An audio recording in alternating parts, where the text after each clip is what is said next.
we're gonna talk about other current events. Slash, I went to Red Bull Double Agent. It was really cool. It was like a little Valorant scrim, and it was really cool. And it was run by Ludwig and Mango. They were hosting it. It was just so fucking cool, you guys. It was awesome. I love creative little stuff like this. So thank you to Red Bull for inviting me. I wanted to show you guys some pictures of us looking all beautiful. Like, literally had the best time ever. Carson sent me this. Carson sent me this. Is so funny to me. Oh my god. Adrian, thank you, by the way. I'm gonna need your help today. Oh yeah. And yeah, just like a nice little group photo. There were so many amazing people there that I got to meet. Some people that I already knew before. And we just had like the best time ever. I was like blacked out drunk in this photo. So I really hope that I wasn't like embarrassingly drunk. It happened by accident. Sorry. But yeah, it was held at this vent space called Guild House. If you guys are in San Jose or in the Bay Area, I play old school RuneScape, Frog Boy. The Bay Area, is that San Jose? Is it in the Bay Area? Sorry, I'm like super unfamiliar. I'm learning these things, okay? It's called Guild House. And it's like basically a big fucking like LAN bar. It's so cool. It reminds me, if you guys ever went to the Howie's Game Shack, I don't know if they have had those everywhere or what, but it really like kind of like reminds me of that. I'm not sure like how much of the space is typically open for people, but it's like a gamer bar. It's so cool. So if you're in San Jose, you should go and check this place out. It was actually really awesome, and they do tons of events. They had like a college tournament before this for Val. It was awesome. Amazing Grace, thank you. Thank you for the 13. Appreciate you. Mwah. Happy 13 to me and you. How sweet. Oh my god, I took pictures of famous people. I took pictures of Ludwig and Mango. We got to actually interview Mango. It was so cool. I'm gonna have to figure out a way to incorporate that in my vlog. But it was basically the Moist Esports team, the Moist and Shopify, and Cloud9. And their teams literally formed like 3 days before the event. So it was really cool to see them play and stuff. Bunch of girlies having cute, fun time. I don't think my sound is on. It was such a cool event, man. It was so cool. It was streamed on Ludwig's channel, so if you wanted to like go back and watch the event, I'm like such a creeper. I'm like taking pictures of everybody. I'm like, oh my god, so famous. So cool. Got a bunch of videos. I was taking a picture, and I went and I looked at my pictures, and I got photobombed by Ludwig, so that was cool. I'm like, oh my god, so famous. So awesome. There he is again.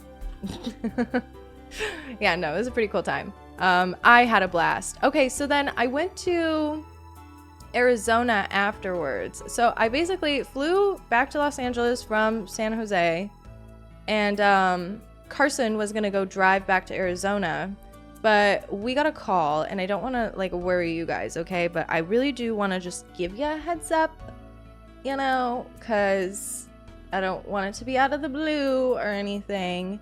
But Tiny is an 18-year-old cat, and he has been retired, so he currently lives with Carson's parents again.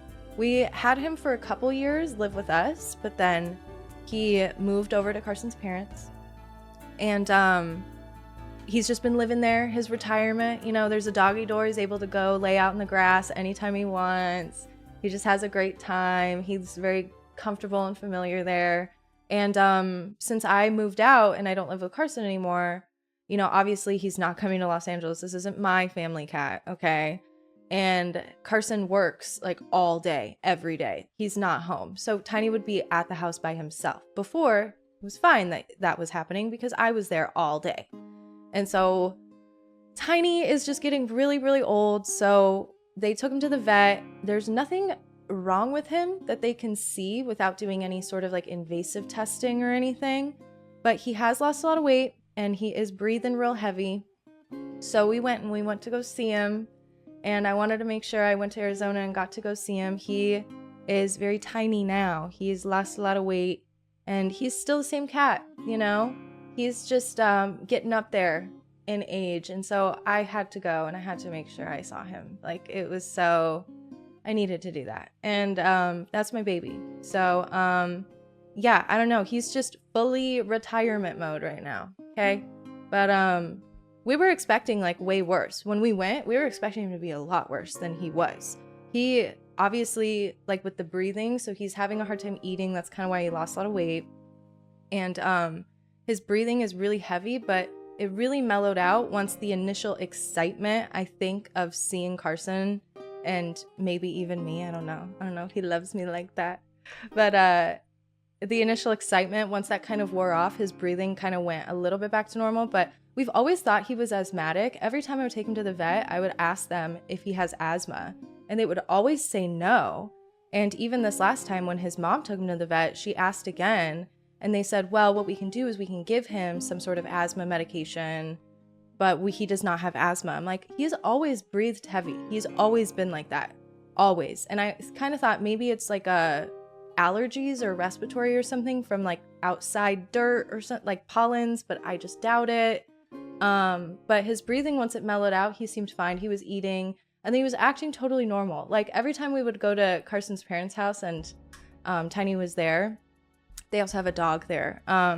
Anytime that we would go over there and we would be leaving, the pets would come outside and say goodbye too. His parents would come outside, the pets would come outside, and they would say bye, and they would wave us off as we drove away. And Tiny did that, and he didn't even, it was just routine. So still same old Tiny. He's just a really, really old man now. So I'm really torn up and beat up about it, but he is so cute still. And he's such a little baby. And thank you guys so much for all the Tiny pats. Feel free to Tiny pat your hearts out, you guys, because yeah, he needs it. He needs a little extra love. So yeah, that's why I was in Arizona for just one day. I know that's kind of insane, but like I needed to go and like see Tiny. So, you know, he's just still just such a cutie pie. I just love him so much I could cry. It's just really hard. You know, it's just really, really hard. My boyfriend's cat is 21. See, like cats can be super old. I think he's just like gotta adjust to this new way of breathing maybe, and maybe like asthma medication would help him.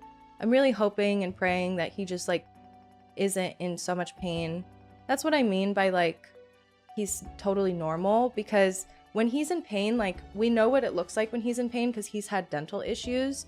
He'll go and he'll hide and won't move for days. He'll like go hide in a little hidey hole corner and be like irritable and snappy. But no, he's laying on the couch. He's walking around the house. He still does his routine. He'll lay by Carson's dad's feet while he's working and then like go say hi. He still does like all the same shit, okay? And he even remembered to walk us to the door. So I have a feeling he's not in immense pain, and hopefully it's something that he can get used to. But I am also being very realistic here. He is a very old man, and I think they say that outdoor cats have a lower life expectancy anyways or something. Is that true, chat? Real or not? Is that actually because they get ran over or not? Like, you know what I mean? Like, are the numbers kind of skewed there a little bit? But yeah, no, I don't know anything about it, but I just wonder, you know, I was thinking about that the last couple days. Still, 18 is very fucking old and a very long and beautiful life.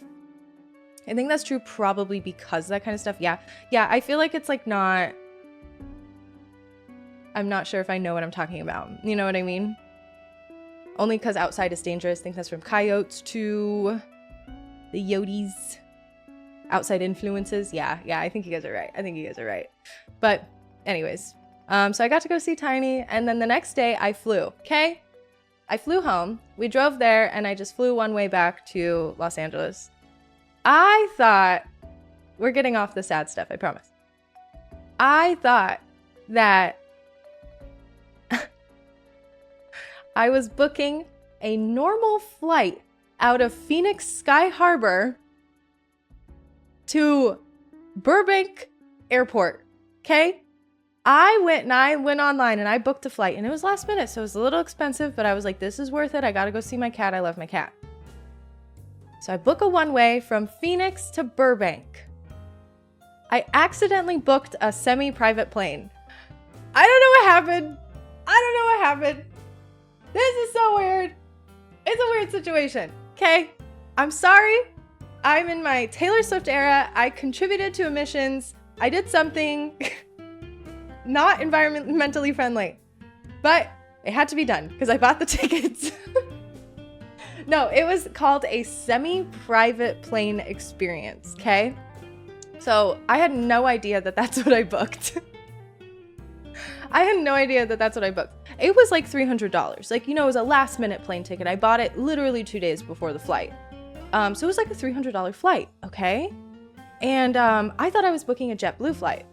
I was like, oh, that's an airline. Okay, I'll go to Phoenix Sky Harbor at 7:30 in the fucking morning. And I'll fly on home, right? Taylor Swift era, literally. And I get in my email the next day, so the day before departure, I get an email that says, do not go to Phoenix Sky Harbor. And I was like, wait, what? And it says, you actually go to this facility. It's a private airfield in Phoenix. And you're going to board your JSX flight. I'm like, what the fuck is a JSX flight? They were like, go here to this facility and enjoy your semi-private plane experience. I was like, what the fuck is going on here? So I accidentally booked because it's through JetBlue. So JetBlue owns this company called JSX. And I booked a 30-person capacity plane. And I think they were just giving the tickets away because I bought it so last minute. Like, I'm sure it's a lot more expensive than this because a lot of the people that were there looked very like wealthy business people, like flying to Burbank for the day for work type of vibe. That was like the vibe that I was getting in there. No TSA. This is a private airline experience. This is so fucking weird to me. I was so scared because I was like, I am so sorry. Like, I trust the commercial airlines a little bit more than something like this. I've always felt weird about, like, you know, flying helicopters, flying small planes. Like, I'm not really that down for that. I'm a little bit more down for like a commercial airline. Honestly, to me personally, that seems a lot more safe. To me personally, okay? This is so... I was looking it up the day before. And this company apparently hires... Hello? Focus on me. This company apparently will hire pilots over the age of 65, which most commercial airlines, they make you quit and retire at 65 because they don't want old geriatric pilots. They will hire pilots over the age of 65, and they will hire people with under 1,500 flight hours, which I guess is standard, that you have to have 1,500 flight hours before you can start working for, like, I don't know, Southwest or something. I don't know. I'm not a pilot, okay? If any pilots want to chime in, like, please feel free. I know Mel gave me a lot of insight that because Mel's dad worked for, Junie Melcart in chat, worked for an airline, a commercial airline. I forget what you said, but that these private companies will hire the pilots that don't want to quit because they're stubborn. I'm a boomer pilot. Okay, not to be ageist, but I don't really want my pilot to be over the age of 65 if I can help it. So I told myself, I was like, all right, I'm going to do this, but if I get weird vibes from the pilot, I am not getting on the plane. I will walk my ass off the motherfucking plane. Like, I cannot do this. I cannot do this. So I show up and it's just like this building at this airfield. And it's not like an airport, okay? There was a bunch of small planes and shit like that, but these planes were a little bit bigger because it's like a 30-seat plane or something. No TSA. Freaked me out a little bit. I think TSA is one of the most useless jobs in the world. But personally, this, I feel like, was hardly anything. That metal detector thing you see right there, the red, that was it. Anyways, so I'm in this thing, right? Just waiting. They make you show up 30 minutes before your flight. They said don't show up any sooner. I even showed up a little early. 30 minutes felt like too long. But they just had like planes going in and out of this bitch. Like they weren't even, it didn't even feel like they were like checking the planes. It was like watching. I was like, it doesn't even feel like they're checking the planes. Anyways, that's the security. I'm like going through. I took a picture because of the dog. She brought the dog. I thought it was cute. Dog's just chilling. That's adorable. And I didn't even hear a yap out of that dog the whole time. We had to go outside to get on the plane. Freaking out. I'm freaking the fuck out at this point. I'm like, I can't do this. Like, I don't think I'm gonna be able to do this. I think I'm gonna have to eat the $300 and figure out another flight home. I straight up was like, this is not happening to me. Look how small that plane is. I don't like it. And so we have to walk and get on the plane. You see the little steps coming down from it? It was like that. Like, I got on the steps. Like, you know, all those pictures of celebrities, like, in front of the private plane, and they have the stupid little steps. I had to get on through one of those steps. And then I go and I look at the pilot, and it looks like a normal person, okay? It doesn't look like somebody who's young. I was looking for explicitly somebody my age or younger, and or 65 and up. And this person looked to be about like mid-30s, early 40s, okay? So I was all right.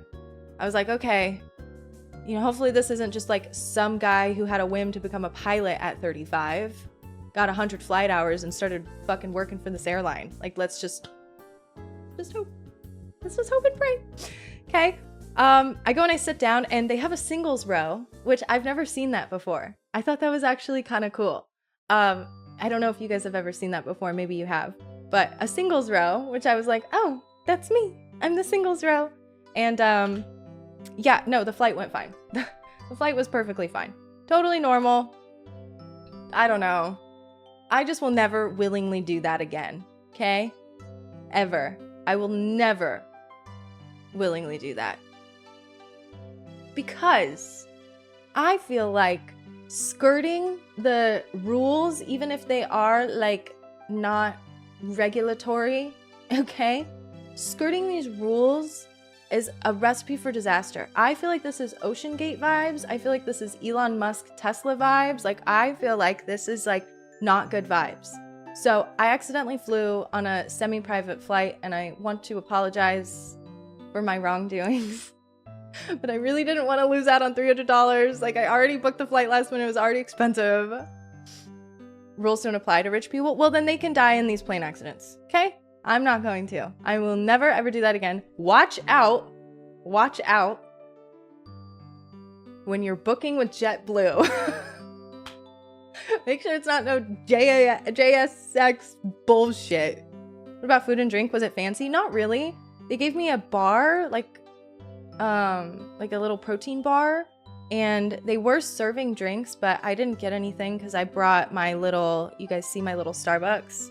I didn't know that the lounge had free drinks, and I had already brought this, and I was like, well, I'm not going to get more. Like, this is fine. I got this specifically to get me through this hour flight, you know what I mean? And so, and even when she came around, I didn't get a drink because I was playing my Switch, and I didn't really want to have an open container around my Switch. Okay?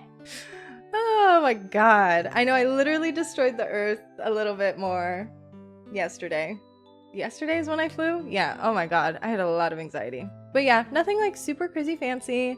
I think maybe if it would have been a longer flight, maybe something fancier would have gone on. I'm not sure. I don't know.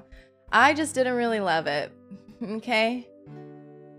TSA is literally nothing but at least pretend you care. Yeah, I don't think they stop terrorism that much. I actually don't think they do that at all. But that's just me. My dad was a fighter pilot in the Marines. Then when he got out, he would fly little planes for recreation. My first year of college, my dad would fly me to and from school. Wow, that's actually crazy. That's cool. That feels like Gossip Girl.